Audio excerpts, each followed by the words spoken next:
Salut à tous les amis et bienvenue, vidéo tout à fait spéciale dédiée à Anthony Davis qui donc est transféré du côté des Lakers. Nous sommes trois, moi donc Thomas, Lonzo Ball, maillot des Lakers, et Erwan qui est là pour débattre, pour débriefer ce grand trade. Ouais, exactement. Tu pourras dire à Lonzo là, que donc, cette peluche vaut une fortune maintenant parce qu'on va aller considérer comme vintage. Et on sait qu'aujourd'hui, les gens adorent le vintage. Elle est non seulement vintage, mais en plus elle est signée par tes soins, donc elle doit valoir environ 17,90 €, qui est déjà un bon prix. Écoute, c'est toujours mieux que rien. C'est toujours ça de prix. C'est toujours ça de prix, tout Comme à fait. Polo. Tout à fait. Donc nous allons débriefer en long et en large ce trade. Anthony Davis est donc envoyé du côté des Lakers. On va parler des Pelicans, on va parler de contrats, on va parler aussi des futurs joueurs qui devraient arriver, pourquoi pas aux Lakers, une troisième star ou des joueurs de complément. Il y a beaucoup de choses à dire, donc n'hésitez pas dans les commentaires à nous dire ce que vous en pensez.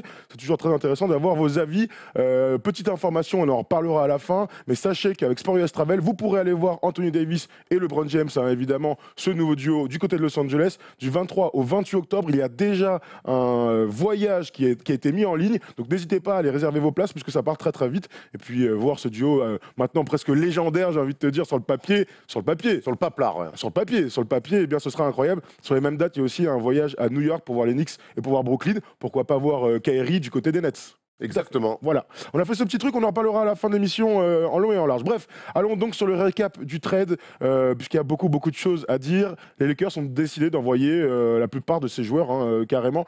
Anthony Davis arrive seul du côté des Lakers. En face, vous avez donc Lonzo Ball. D'ailleurs, ils sont pas sur le papier, sur le tableau Polo. Lonzo Ball, Brandon Ingram et Josh Hart, plus beaucoup de choix de draft, le 4e choix de cette draft 2019, mais aussi des choix 2023, 2024, 2025. On va y revenir un peu plus dans le détail, mais bon, la première chose que je vais te poser, Erwan, c'est quelle est ta sensation au moment où tu apprends le trade? C'était samedi soir à 1 h du mat environ. Tout ça pour ça. On savait qu'en fait, c'est ce que voulait Anthony Davis, c'est ce que voulaient les Lakers. C'est vrai que les Pelicans, finalement, voulaient attendre plus ou moins l'offre des Celtics, notamment en février. Voilà, il y a eu un changement de GM, c'est David Griffin depuis qui a pris la place de Dell Demps. Au final, on arrive à exactement les premières rumeurs qu'on a vues au mois de février. Anthony Davis est envoyé aux Lakers contre des jeunes où finalement, même si les Lakers ont essayé de nous faire croire l'inverse, avec des jeunes auxquels finalement ils ne donnaient plus grande valeur. On pense à Lonzo Ball, à Brandon Ingram, on a rajouté Josh Hart.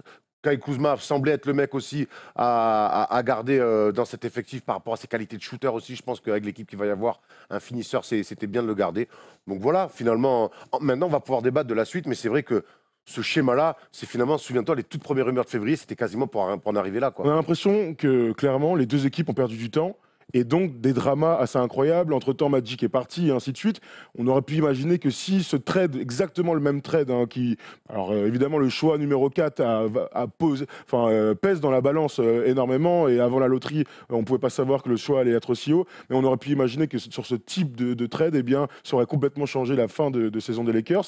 Après, il y a une réalité, c'est qu'il y avait Boston qui était aussi dans la course. Alors quand on pose la question aux fans des Pelicans, la plupart disent on aurait préféré un package autour de Jason Tatum plutôt que celui-ci des Lakers. La réalité, c'est que Danny Ainge n'a jamais mis Jason Tatum dans la balance. Contrairement aux Lakers, Danny Ainge tient à ses jeunes et n'a jamais voulu mettre Jason Tatum dans la balance. Comme les Nuggets, on l'a appris cette nuit, tiennent à Jamal Murray, parce qu'il y a peut-être eu des discussions, ils ne voulaient pas lâcher Jamal Murray, je pense qu'ils ont bien fait.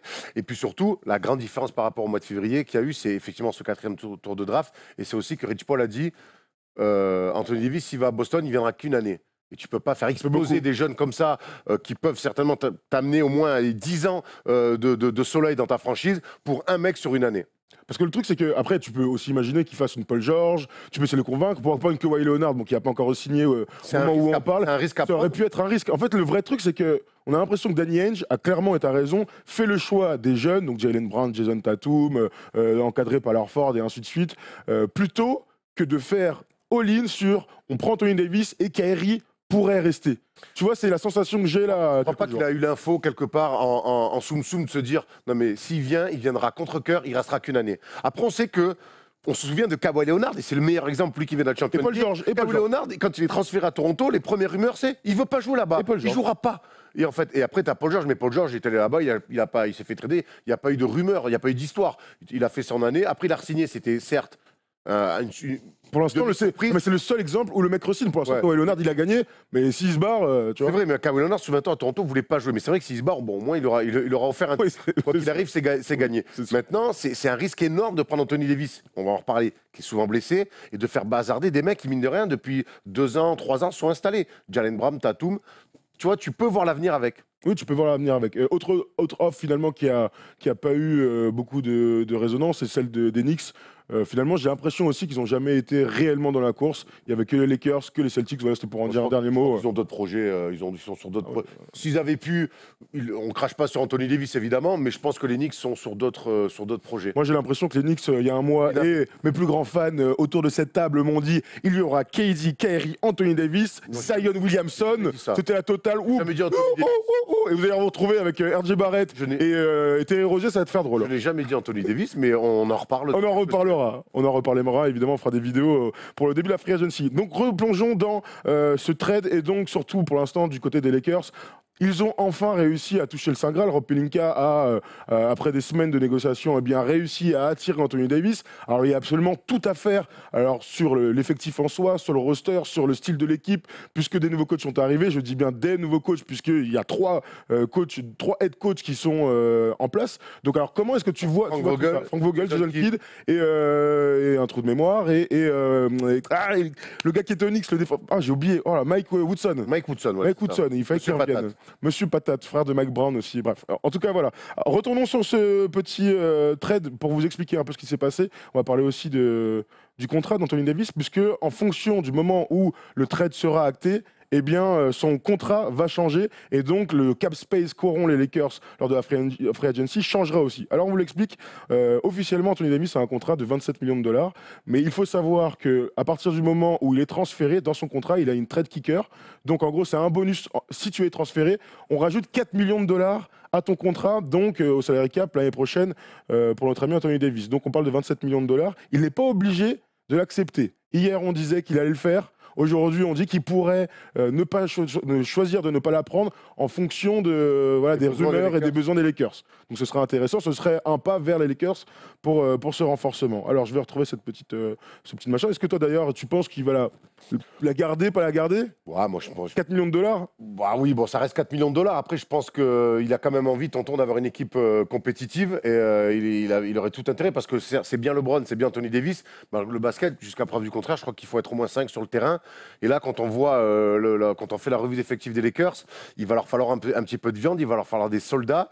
Et même si c'est des petits contrats, 4 millions, ça peut être 2 petits contrats, par exemple. Enfin, le problème, c'est que, et écoute ça, le problème, c'est même pas sur les petits contrats, là, on est vraiment sur le potentiel arrivée d'une 3e star. L'histoire, c'est que les Lakers n'auront que 24 millions de dollars à dépenser cet été s'ils décident de prendre donc son bonus et que que le trade se fait valider le 6 juillet. S'ils décident de ne pas prendre ces 4 millions, tout simplement, ça monte à 28 millions de dollars. En revanche, si les deux équipes attendent le 30 juillet, donc dans un mois, et donc beaucoup de suspense et beaucoup de choses peuvent arriver d'ici là, le cap space des Lakers monte à 32 millions de dollars. Donc ce serait bien plus intéressant pour les Lakers d'attendre, mais on a quand même du mal à imaginer que ça se fasse d'ici le 30 juillet. Donc ça nous amène à la suite. Oui, vas-y. Parce qu'ils sont sur Kemba Walker et cette situation... Pas que Kemba Walker. Non, mais je sais que j'ai... Mais c'est ça. Il y a une vraie rumeur autour de Kemba Walker et cette situation-là d'attendre entre le 6 juillet et le 30 juillet, ça change beaucoup de choses pour proposer le max à Kemba Walker. Absolument. Donc on a fait cette petite sélection. Il n'y a que Kawhi Leonard qui s'est rajouté dans les rumeurs cette nuit. On parle de 3 joueurs potentiels. On parle de Kemba Walker, on parle de Kyrie Irving et on parle de Jimmy Butler. Les Lakers sont en possibilité de signer un de ces mecs-là. Donc on parle de 32,7 millions de dollars s'ils prennent le max chez les Lakers. On a bien compris que s'il y a 24 millions de cap space ou 28 millions, ils ne pourront pas le signer. Donc ils sont un peu dans la merde vis-à-vis de tout ça. On était tous persuadés qu'ils avaient 2 max slots, machin, blablabla. Finalement, c'est pas si simple que ça. Alors je te pose la question comme ça. Est-ce que d'après toi, c'était GM de cette équipe, tu préfères choisir un 3e mec, quel qu'il soit, et tu vas me dire lequel tu préfères, ou justement tu vas aller chercher de la profondeur et donc des contrats plus courts avec des joueurs moins forts, des contrats un peu moins hauts, tu vois. C'est un peu bizarre parce qu'on voit que quand on voit les finales NBA et qu'on voit l'importance du banc avec Toronto et les Warriors qui n'avaient pas de banc, on a vu que finalement dans la durée, c'est très dur. Donc c'est important d'avoir un banc, mais c'est aussi important d'avoir 3 stars. On le voit de plus en plus depuis 10 ans maintenant, même depuis un peu plus, depuis 2 minutes avec les Celtics. Il y a beaucoup d'équipes qui gagnent avec 3 stars sur le terrain. Donc, tu vois, je vais te faire une réponse un petit peu Oh non. un petit peu de middle. Non. Il va falloir trouver un petit peu des deux, mais je pense qu'aujourd'hui, il y a quand même une prime à la star. Et il va falloir aller chercher une troisième star quand même dans une conférence Ouest qui s'annonce, encore une fois, très très compliquée. Moi, j'irai d'abord chercher une star parce qu'en NBA, il y a tellement de mecs sur le carreau, il y a tellement de mecs qui sont capables de dire OK, moi, je prends le minimum et je viens jouer avec des stars pour espérer prendre une bague. Il y en a de plus en plus que va sur une star. Tu auras toujours des mecs à sortir de nulle part ou des mecs qui veulent se relancer avec le minimum. Donc j'irai sur la star. Alors allons sur la star. Admettons qu'il puisse signer un de ces mecs-là. Aujourd'hui, tu as LeBron James, donc tu as Anthony Davis, et tu as tout à fait Kyle Kuzma, évidemment. Il y a Mo Wagner, il y a Isaac Bonga, mais bon, on va pas en parler là. Quel est le joueur sur lequel tu foncerais? On parle de Jimmy Butler aujourd'hui et de Kemba Walker comme priorité. Moi, Kemba Walker, autant j'aime pas Onyx avec Comme par hasard. Non, mais j'aimais pas Onyx, l'idée de son association avec Kevin Durant, j'aimais pas. Deux scoreurs. Autant là, avec un all-around autour de LeBron James, un point de fixation avec Anthony Davis et qui s'écarte évidemment large. Lui, je trouve que justement, avec les trois là, le profil matche bien pour le coup. Bon, énorme score évidemment. Et autour du all-around de LeBron James, il va aussi bénéficier de pas mal d'espace. On sait qu'à Charlotte, toutes les défenses sont sur lui parce que c'est l'option numéro 1. Là, avec les espaces que créent LeBron et Anthony Davis, et en plus, lui, il se retrouvait comme là-dedans, je pense qu'il pourrait faire un véritable carnage. Donc, j'arrive sur Kemba Walker, même si ça me paraît très compliqué à monter au niveau. Admettons qu'on puisse. Là, on passe vraiment théoriquement. J'irai sur Kemba Walker.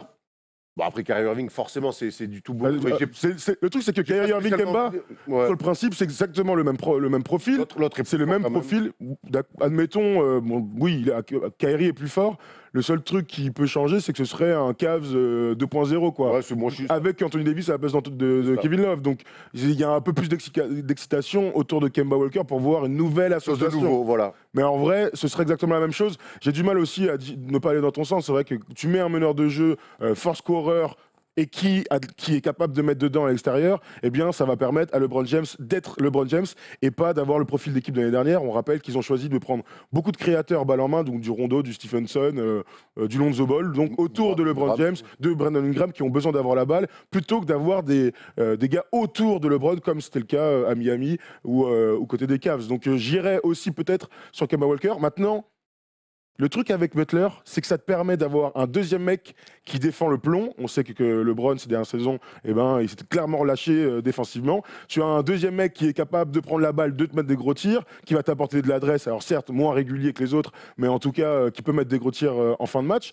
Et tu vois, un espèce de pendant, tu vois, à l'aile. T'imagines Butler, LeBron et Kyle Kuzma sur les ailes, Anthony Davis en poste 5. Mon gars, bon courage, tu peux mettre n'importe quelle amène. A priori, ça va bien se passer. Ouais. Donc bon, après on peut parler d'ego et tout ça, mais sur le principe. Après il y a l'ego, de Jimmy Butler aux côtés de LeBron James. Mais on a vu que finalement Jimmy Butler, malgré quelques sorties, c'était quand même bien intégré au système des Sixers avec des mecs déjà en place comme Joel Embiid ou Ben Simmons. Bon, même s'il y a eu quand même des fritures par moment. Ouais, il y a eu de la friture, mais finalement on a l'impression que ça s'est plutôt bien passé. Il y a un playoff, on les a sentis très soudés. Donc voilà, Jimmy Butler, je crois que c'est surtout un mec qui veut gagner, donc ça serait évidemment un bon choix aussi. Mais moi j'irais plus sur un profil Kyrie Irving. Donc tirer sur un score meneur à fond. Ouais. Score meneur à fond. Ok, admettons. Bon, vous avez votre réponse. Vous nous dites dans les commentaires si vous choisissez quelqu'un d'autre. Il y a la petite rumeur Kawhi Leonard. Je te pose la question comme ça, on n'y croit pas trop. Mais admettons que LeBron, Anthony Davis et Kawhi soient dans la même équipe de mutants, donc j'ai pas spécialement envie de voir ça. Non, moi non plus. Mais bon, on a bien vu KD, Steph Curry, Klay Thompson, Draymond Green. Tu sais, aujourd'hui, je suis plus surpris de rien. A priori, Kawhi, il va pas partir. Là, on dit ça comme ça. C'est juste que cette nuit, il y avait cette petite rumeur. Non, mais alors, ce serait intéressant à voir. Quand je dis ça, j'ai pas envie de voir Kawhi avec LeBron et Anthony Davis. Ils vont me dire oui, tu m'as dit les Warriors. Mais les Warriors, n'oublions pas qu'ils ont drafté Steph Curry, qu'ils ont drafté Klay Thompson et qu'ils ont drafté Draymond Green. Et Draymond Green est une fin de premier tour, un début de deuxième. Je crois un début de deuxième. Draymond Green ouais, un début de deuxième. Oui. Donc ça n'a rien à voir avec des méga stars qu'on associe comme ça. Les Warriors se sont créés avec la draft d'abord. Voilà. Est-ce et que après, Kevin Durant les a rejoints. Parlons un peu d'Anthony Davis.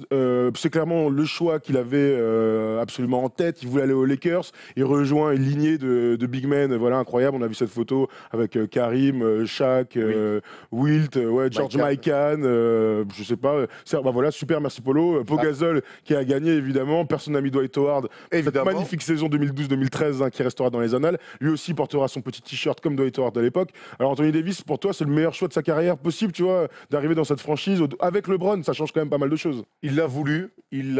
On a frôlé. On est quasiment dans un caprice un petit peu de star, pourquoi pas. Carmelo Anthony, on appelle ça. Ça fait partie, pourquoi pas, des choses. Maintenant, il va falloir l'assumer. Les Lakers, c'est pas un environnement comme les autres. C'est spécial.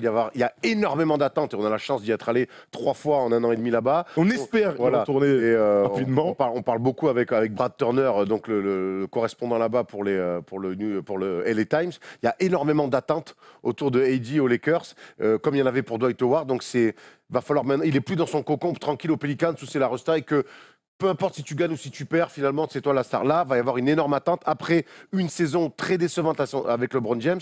Donc, très bien. Maintenant, on va voir aussi, on sait que c'est un super joueur, intrinsèquement, techniquement, l'un des plus forts de la Ligue. Un super défenseur. Maintenant, un super défenseur. Maintenant, il va falloir aussi, ça va se passer un petit peu en bas de la ceinture, voir ce qu'il a dans le bide, notre ami. Donc voilà, ça va être très intéressant de voir. Je pense qu'il a l'étoffe des plus grands. Maintenant, avec le maillot de Lakers, il faut un supplément d'âme. Curieux de voir ce que ça va donner. On est très curieux, évidemment, parce qu'on sait combien il est fort. Voilà, tu as raison. Maintenant, j'ai envie de voir quel sera le profil d'équipe. Mais là, aller en playoff, ça sera plus un exploit pour lui. Voilà, ça sera le minimum. Ça sera le minimum. Minimum syndical, sachant qu'ils ne sont pas en playoff depuis des années. Hein, on rappelle que les Lakers, cette saison, vivent une. Alors, toi, fan des Lakers, comment tu. Alors, moi, je veux te dire un truc. J'adore Lonzo Ball, j'adore Brandon Ingram. Josh Hart, c'est une vraie perte, je pense, sur le moyen terme et tout ça.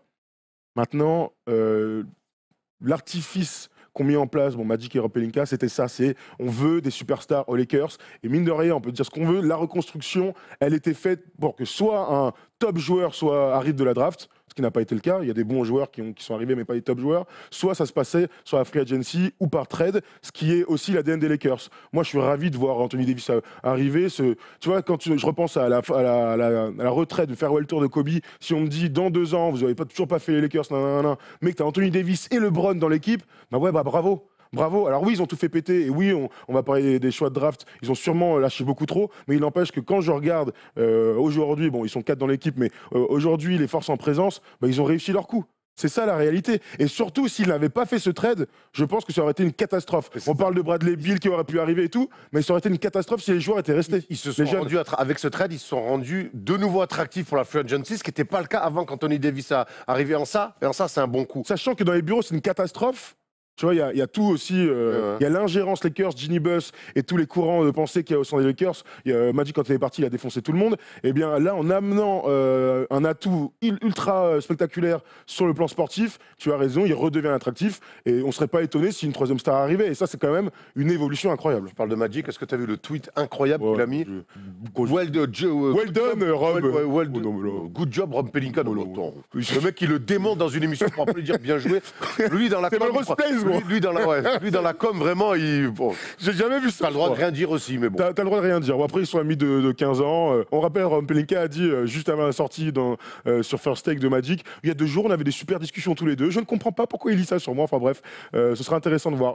Reparlons un peu de sportif. Comment tu vois cette équipe évoluer? Je rappelle, l'année dernière, c'était une équipe de créateurs avec trop peu de shooters au sein de l'effectif. Comment est-ce que tu vois l'évolution sous Frank Vogel? Là, je pense que va y avoir donc une défense. Frank Vogel, on sait quand même, c'est son cœur de cible, c'est la défense. Cœur de métier même. On se souvient avec Indiana quand même, c'était une forte défense qui les a amenés en finale de conf et chaque fois ils se cassaient les dents sur LeBron. Donc redéfendre chez les Lakers, on a vu même, si c'est la conférence Ouest, on a vu pendant les playoffs, les Raptors sont champions avec d'abord une énorme défense. Cette équipe-là va devoir défendre. Ensuite, il va falloir des shooters. J'ai vu ton tweet très intéressant d'ailleurs, ton tweet où tu dis, voilà, qui vous voyez, tu parles d'un mec comme Wayne Ellington, je crois qu'avec des espaces que vont créer LeBron, que va créer Anthony Davis, certainement peut-être une 3e star, il faut des mecs qui mettent dedans. Des two-way comme ça, capables un peu, tu sais, des free and D, des trucs comme ça. Voilà, plam. Il va falloir des mecs qui mettent dedans, qui sanctionnent toutes les aides quand les mecs vont attaquer le cercle ou quand ils vont dominer sur le poste bas. Donc absolument mettre des mecs qui mettent dedans et des mecs qui peuvent défendre.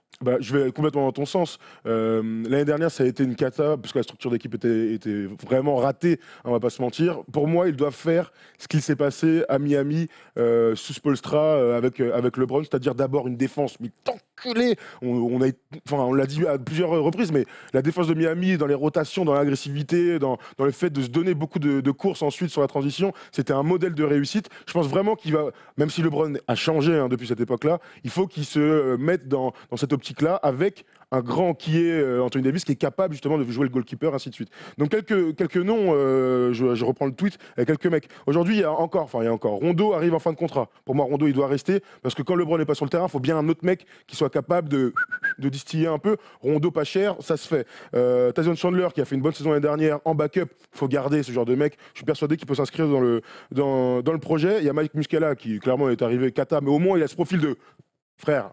Il en faut des gars. Hein. Donc Muscala, je le garde. Il y a Reggie Bullock qui devrait être un peu cher. Muscala, ça me va tout ce que tu dis. Muscala, Reggie Bullock qui est dans l'effectif, ils ont monté un trade avec Détroit pendant la saison. C'est tout à fait le genre de mec qu'il faut parce que ça défend, ça demande rien, jeu sans ballon et ainsi de suite, et ça met dedans. Donc si tu arrives à le signer pas trop cher en cas de non-signature de troisième star, c'est intéressant. Là, je te signe des mecs, qui devraient ne pas être trop chers. Trevor Ariza, J.R. Smith qui devrait se faire cut et donc trouver une autre franchise pas chère. Wayne Ellington, évidemment, à faire absolument. Mike Scott, Seth Curry. À voir si c'est pas trop cher. Bien, hein. Je pense aussi. Anthony Tolliver, Pondexter, c'est des mecs qu'on n'a pas vu cette saison, pas trop vu cette saison, mais c'est quand même encore une fois des ailiers capables de mettre dedans et donc élargir le terrain. Pondexter, j'ai peur qu'il soit cramax. Je crois aussi, mais dans le profil de joueur. Ian Clark et j'ai mis Ian Clark et Wes Matthews. Tu vois, c'est vraiment ces profils de j'ai pas besoin de la balle et je peux écarter le terrain pour LeBron, pour Anthony Davis et ainsi de suite. Bon, en tout cas, on verra ce qu'ils vont faire, mais on imagine qu'ils vont se diriger vers ce type de joueurs-là. Là, il n'y a que des mecs d'expérience en plus. Oui, non, mais... Ce sera intéressant. Et puis Kyle Kuzma sera sur son poste 4 en train d'envoyer et tourner à 17 points par match. C'est le grand bénéficiaire de tout ça. Hein. Maintenant, c'est vrai. On lui fait une vraie place. Quoi, hein, tout à fait. Bazar dans les autres. Lui, il se retrouve là avec ce profil de mec qui a à mettre dedans. Donc, il va lui courir, avoir des espaces et mettre dedans. Alors, je te pose la question du coup. Hein. Est-ce que tu as compris la structure des Lakers, enfin le trade des Lakers? Ils ont dit clairement on veut pas toucher à Kyle Kuzma. En revanche, Lonzo, Brandon Ingram et ainsi de suite, et Josh Hart, qui est une perte.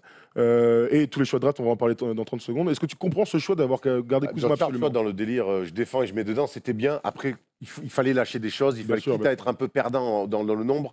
Mais par exemple, Brandon Ingram, alors peut-être qu'on préfère Ingram, certains préfèrent Ingram à Kuzma, mais Ingram, c'est un mec qui a besoin, c'est un 3 all-around qui crée, qui a besoin d'avoir la balle. Meilleur défenseur aussi. Voilà, meilleur défenseur, mais aux côtés de LeBron, c'était compliqué pour lui. Et je pense qu'il va s'éclater aux Pelicans. Ouais. Là, je pense qu'ils l'ont vu de manière très pragmatique. Kuzma, c'est un shooter, c'est un scoreur. Et LeBron, il aime bien avoir des mecs de ce profil-là à côté de lui. Donc ça va le faire. Alors, un peu à la Kevin Love, tu vois, sur des 4 au large qui vont se cacher dans les corners, blam, blam, blam, et mettre dedans. Ben, Kuzma, il correspond de tous. C'est celui qui avait c'est le seul qui a ce profil-là. Bon, là, je suis même pas sûr qu'il y ait une préférence plus ou moins. Il y a juste un profil. Ouais. Il y a juste un profil qui fit mieux avec LeBron que d'autres. Voilà. J'ai aussi l'impression que Lonzo, il a besoin d'avoir la balle. C'est un meneur. Oui, bien sûr. Il ne peut pas se cacher. Et pareil, c'est cool, on va les redécouvrir. Moi, là, je suis curieux de voir la relation Lonzo-Zion. Donc, voilà, ces mecs-là, malheureusement, ils ont été chez les Lakers au mauvais endroit, au mauvais moment. Ouais, t'as raison. Et il y a aussi un dernier truc sur Kuzma, au-delà de son tir et tout. On a aussi l'impression que Brandon Ingram a fini. Alors, il a raté 19 matchs, il a été bon juste après le All-Star Game, mais il n'a pas bénéficié de cette fin de saison. Alors que Kyle Kuzma, c'est peut-être l'un des tout meilleurs joueurs de l'effectif. Lui, il a scoré. Lui, il a fait ses performances. Oui, il est 4 ans en défense et tout ça, mais en tout cas, il a fait sa saison. Même s'il a 24 ans cette année, il a moins de potentiel peut-être qu'Ingram. Il n'empêche que Kuzma offre des garanties aujourd'hui. Mais là, ils sont plus dans les autres n'ont pas forcément. Plus dans les potentiels. Tu vois, ils ont besoin de gagner maintenant. En faisant venir LeBron l'année dernière, et en attirant Anthony Davis là-dessus, les potentiels y étant dans 2-3 ans, ils en ont plus rien à foutre. Là, ils veulent des mecs qui marquent des paniers. Et Kuzma est un scoreur bien plus naturel que Ingram. Et voilà, c'est tout. On va pas lui demander de progresser à Ingram. On va lui demander de continuer à mettre des pantons. Dernière question sur les Lakers. Est-ce que c'est ce qu'il fallait faire globalement? Oui, il fallait qu'il fasse. C'était quand même la merde. On a fait une émission il n'y a pas si longtemps que ça où on voyait après que Magic se soit barré, c'était quand même le bordel incroyable dans cette franchise. Et comme quoi, ça va très vite en NBA. Un gros trade, tu te redeviens attractif sur la free agency. Tu sais maintenant quel profil d'équipe tu vas avoir. Il y a le coaching staff qui est en place. Ouais, ça y est, on a l'impression qu'ils ont commencé à remettre un peu d'ordre. Il faudra quand même gagner des matchs, hein, c'est le principal. Oui, et là, clairement, avec LeBron, AD, et un troisième qui risque d'arriver, je pense que tu vas attirer des gens qui vont vouloir jouer avec ces mecs-là pour dès l'année prochaine, espérer gagner un titre. Tout à fait. Anthony Davis, à qui il reste 1 an de contrat, devrait re-signer. Il n'y a pas trop de doute. On disait que LeBron, quand il est arrivé, oui, il va gagner d'ici 2 ans. Il y avait une année. Bon, là, c'est fini. Je pense que dès l'année prochaine, ils veulent gagner, les mecs. Absolument. Le but, c'est limite d'avoir l'avantage du terrain et tout ça. Alors, ça va être difficile. Ça sera pas simple, mais je pense que dès l'année prochaine, ils vont vouloir gagner. Tout à fait. Allons, pour faire la bascule, allons sur les choix de draft qu'ont mis les Lakers dedans, parce qu'ils se sont complètement sacrifiés tout leur avenir d'un point de vue de la prochaine draft. Ils ont fait une Brooklyn Nets. Alors, clairement, merci Polo de me remettre ce petit tableau. Alors, donc, ils donnent leur pick numéro 4 qui a changé la donne pour ce trade, hein, clairement. Donc les Pelicans soit vont choisir en 4e position, soit vont descendre un peu pour aller récupérer un vétéran. Tout est possible avec ce choix de draft. L'année prochaine, donc en 2021, non 2021 c'est dans 2 ans, les Lakers sont le top 8 protégé, donc les Pelicans ont le choix des Lakers s'ils tombent entre 9 et 30. C'est ce qui devrait arriver. Sinon, ils auraient donc le choix numéro 22 non protégé. Ensuite, tu as un swap. Un swap, ça veut dire que les Pelicans ont la possibilité d'échanger leur choix de draft avec celui des Lakers en fonction de celui qui est le plus haut. Donc, ils parient en faisant ça sur les Lakers, ça fonctionne pas, ils sont cata et on est royal au bar en 2023. En 2024, ils ont un choix non protégé et en 2025, encore une fois, un swap. Donc, ils ont les choix des Lakers jusqu'en 2025 ou en 2019. C'est complètement fou. Ça, c'est des pièces en l'air parce qu'en 2025, on imagine que LeBron ne jouera plus, qu'il y aura peut-être une reconstruction chez les Lakers. Alors, on va l'oublier. En 2025, on leur oublié. Puis d'un coup, tu vas arriver le soir de la draft. C'est ça. Tu vas te dire, oh putain, les Lakers, c'est une équipe en bois, mais putain, mais c'est bon, ils ont fait une saison de merde, mais on va pouvoir récupérer, la draft va être bon. Ah non, finalement, souviens-toi, ce choix-là, boum, il appartient aux Pelicans. On rappelle, c'est la même chose que Jason Tatum qui est arrivé avec ce choix de Brooklyn à Boston. On oublie souvent, mais exactement. Il a échangé d'ailleurs avec Philadelphie. Ils avaient échangé avec Philadelphie. Bon, c'est compliqué, mais en tout cas, c'est marrant, ces trucs qu'on oublie. Et les soirs de draft, tu fais, mais non, en fait. Voilà, je pense pas qu'on va oublier parce que chaque année, ils ont le choix des Lakers. Donc chaque année, ce serait une habitude. Bon, bref, allons du côté des Pelicans. On se retrouve quand même avec un 5 majeur potentiel. Cool. Franchement, qui fait kiffer. Les Pelicans, certes, perdent a priori le meilleur joueur de l'histoire de la franchise. Oui, hein, bon, admettons. Vous direz, sous l'appellation Pelicans. Sous l'appellation Pelicans, évidemment. Donc le 5 majeur proposé serait donc Lonzo Ball, Jrue Holiday, Brandon Ingram, Zion Williamson et un poste 5. Il y a encore notre ami Jelly Okafor qui fait une bonne petite saison. Non, il lui reste une saison, un contrat. Il avait signé 2 ans. Je l'ai vu dans la liste des free agents. Moi, j'ai vu 2 ans. Bon, admettons, c'est pas grave. Julius Randle n'est pas dans le 5 majeur parce qu'il vient de opt-out pour sa saison à 9 millions l'année prochaine. Donc, il peut faire absolument ce qu'il veut, re-signer dans cette équipe ou aller ailleurs. Moi, quand je vois ce 5 majeur, Erwan, je sais pas, je suis hypé, je trouve ça cool. L'avenir. Alors, Zion Williamson n'est toujours pas choisi. Hein. Alors, un vétéran, Jrue Holiday, quand même, qui est un joueur All-Star très très fort. Ouais. Lonzo Ball, qui va, je pense qu'il va s'éclater avec un mec comme Jrue Holiday, qui a un vrai. Qui a une aura, qui laisse les ballons. Donc, on a vu comment Rondo s'est éclaté avec lui. Je ne vois pas comment Lonzo Ball pourrait ne pas s'éclater. Brandon Ingram, on va arrêter de lui casser la tête avec des attentes peut-être des fois trop rapides ou trop hautes pour lui. Williamson, ben, c'est le monstre qu'on connaît, qu'on va découvrir cette semaine dans une vidéo. Tout à fait. D'ailleurs, je fais bien le dire, mercredi, on sort la vidéo sur le profil de Zion Williamson à 24 h du live spécial draft. Donc, on sera ici à partir de minuit et demi en direct pour débriefer de chaque choix et chaque joueur appelé par Adam Silver. Donc, n'hésitez pas, un jeudi soir à minuit et demi. Donc, on ne se rate pas sur les horaires. Par exemple, Jelly Okafor, il lui reste un an de contrat. Une année jusqu'en 2020. Donc, c'est hyper excitant. Et puis, aller récupérer un tonton, pas le plus talentueux. Quand je vois les 4 là, pas besoin d'avoir un grand talentueux, plutôt un mec qui fait des allers-retours, qui monte au lustre et qui va sur un petit peu de rebond. Voilà, donc non, je trouve ça plutôt intéressant. Il y a encore de l'effectif. Salomon Hill qui a son contrat ignoble l'année prochaine à 13,2 millions de dollars. Mais bon, c'est pas trop grave au vu de ce qu'il y a comme talent. Il y a Etwan Moore aussi. Je regardais ça. Il y a Markieff Morris qui est encore payé, enfin pas l'année prochaine, mais en tout cas qui était dans l'effectif. C'est toujours marrant de voir ces mecs-là. Il y a aussi le choix de draft numéro 4. Alors je te pose la question, qu'est-ce que tu en fais? Tu vas choisir un Cam Reddish, je sais pas, je crois que DeAndre Hunter, je sais pas moi, Jared Culver. Ce qui se dit, c'est qu'ils voudraient l'échanger, ce choix, contre un vétéran All-Star. Donc on pense à des mecs comme Horford et tout, dans le profil. Hein.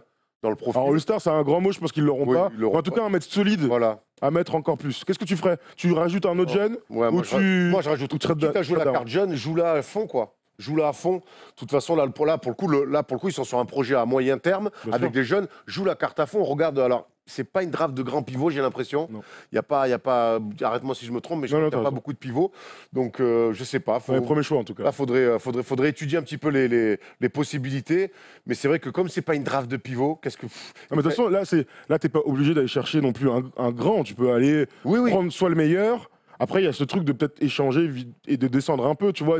Tu peux, je sais pas, avec Atlanta, essayer ensuite de descendre un peu. Enfin, aller chercher une pièce un peu manquante à ton effectif et continuer à le compléter. En tout cas, on est clairement très excités. Moi, vraiment, je suis content de voir ces mecs. D'ailleurs, leur réaction était marrante. Josh Hart, hier, il était au Pro-Am Fortnite. Il est arrivé avec un t-shirt d'entraînement des Pelicans. Il a demandé sur Twitter quel était le meilleur endroit pour manger des beignets. Son pote Julius Randle lui a dit, t'inquiète pas, le café du monde à la Nouvelle-Orléans. N'hésite pas, Erwan, à y aller à l'occasion. C'est 3 mois que je suis content de voir dans un environnement où ils vont pouvoir s'éclater. Tu l'as dit, il y a tout maintenant à faire pour eux, avec beaucoup moins d'attentes. Et ils arrivent aussi à l'âge où tu vas commencer à performer en NBA, donc Non, mais ça va être très cool à moi, je voir. pense que les Pelicans s'en sortent vraiment bien. Et puis là, ils sont cool. Ils ont ce 4e choix de draft qui peuvent échanger. Ils peuvent redescendre dans la draft s'ils veulent compléter. Ils peuvent peut-être attirer aussi un vétéran. Non, vraiment, je pense que David Griffin, là, pour le coup, a fait du bon boulot. Et du coup, là, je pense qu'il est dans son fauteuil. Il observe. Il a plusieurs options. Donc, non, vraiment, c'est bien bossé pour lui. Mais j'avais juste une question. C'est vrai qu'il a battu Ninja à Fortnite. Bah, demande à Polo, c'est lui qui a regardé en direct, moi je dormais. Polo, c'est vrai? Char, t'as battu Ninja, Apollo? Kenneth Farid. Encore moins Kenneth Farid qu'on retrouvera évidemment au Knicks l'année prochaine. Et juste pour parler des Pelicans, donc on n'a pas cité Julius Randle qui a opt-out et qui devrait certainement partir parce que là, dans le profil. Donc j'étais en train de redire ce que j'ai dit à 5 minutes. Bravo, Polo. Bravo, Aaron. Hein. Ah, j'ai pas entendu. C'est quelque chose que nous avions dit il y a très exactement 3 minutes 30, cher ami. Mais après, c'est vrai que Julius Randle, pour parler vite fait de lui, devrait partir. Le truc, c'est qu'il ferait l'affaire peut-être dans cette équipe avec un espèce de duo petit intérieur hyper mobile. Mais bon, l'autre, Zion Williamson, il a exactement le même profil que lui. Donc, on parle de J'ai l'impression de voir l'image de Spider-Man, là, tu sais, quand ouais, tu regardes tous les deux. Ouais, c'est clair. On souhaite à Zion Williamson d'être à 21 points, 9 rebonds, 3,5 passes dès sa saison rookie. Hein. Il fait 50% au tir. Quand même une super saison l'année dernière. Royal. Royal. Bon, vas-y, dernière question pour clore cette vidéo. J'ai l'impression, moi, que les Pelicans ne pouvaient pas espérer mieux à partir du moment où Jason Tatum n'est pas dans les tractations. C'est le meilleur deal possible au vu des choix de draft qui courent pendant 20 ans. Bah, qu'est-ce que tu aurais pensé s'ils avaient récupéré Jamal Murray? Bah, le truc, c'est que Jamal Murray ou il y a plein d'autres mecs?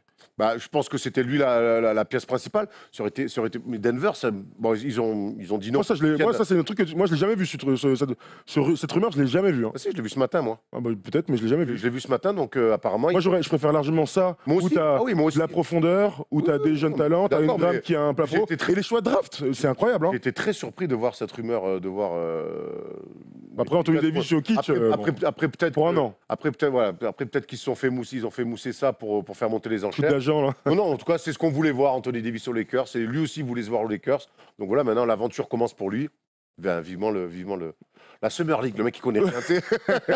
Vivement la Summer League pour Anthony Davis. Vivement le début de saison qu'on a déjà hâte. On est à peine. On n'a même pas commencé à faire on est à peine en juin. J'ai déjà envie que ça reprenne. Absolument. Bon, voilà, on a fait le tour sur ce trade. Vous nous dites dans les commentaires si vous êtes plutôt excité à l'idée de voir Anthony Davis, de voir cette jeune équipe des Pelicans évoluer tous ensemble. Ça va être super cool à suivre. En tout cas, on vous rappelle que si vous voulez aller voir LeBron, Anthony Davis, Kyle Kuzma, peut-être d'autres joueurs au Staples Center. Ça se passe avec Sport US Travel, puisque du 23 au 28 octobre, il y a déjà 2 voyages qui sont mis en ligne et donc qui sont prêts à être commercialisés.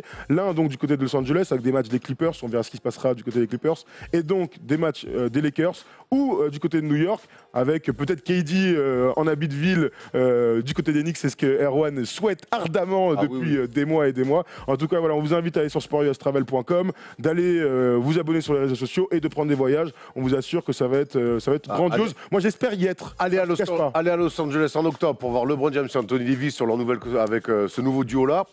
Moi, je vais prendre mon billet direct. Il va prendre son billet et on se retrouve peut-être dans le voyage ou sur le plateau pour de nouvelles aventures. Et merci à tous. Et puis, on vous souhaite une excellente semaine. Il y a cette semaine donc Sekou Doumbouya en vidéo le jour même, donc dans 3-4 heures. Il y a demain où ira Kyrie Irving. Alors, on l'a fait la semaine dernière, mais on parle évidemment d'un futur trio avec LeBron et Anthony Davis parce que on l'avait senti quand même. Et puis une belle vidéo sur Zion Williamson mercredi et donc le soir de la draft. Nous serons en direct ici. Voilà, on a tout dit.